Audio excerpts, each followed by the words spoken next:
અરવલ્લી જિલ્લામાં પોસ્ટ ઓફિસમાં ફરજ બજાવતા પોસ્ટ માસ્ટરના આપઘાતની ઘટના મામલે 13 દિવસ બાદ મરવા સુધી મજબૂર કરવા મામલે 6 આરોપીઓ વિરુદ્ધ ફરિયાદ નોંધવામાં આવી છે।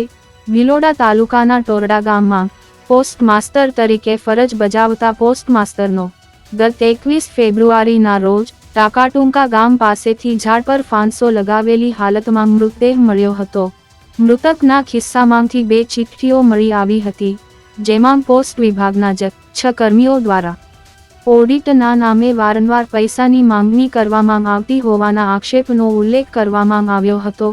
ક્લાર્કથી લઈ અધિકારી સુધીના 6 કર્મચારીઓ વિરુદ્ધ ભિલોડા પોલીસે દુષ્પ્રેરણ હેઠળ ગુનો રજીસ્ટર કરી સમગ્ર ઘટનાની પોલીસ દ્વારા ઝીણવટભરી તપાસ હાથ ધરવામાં આવી છે।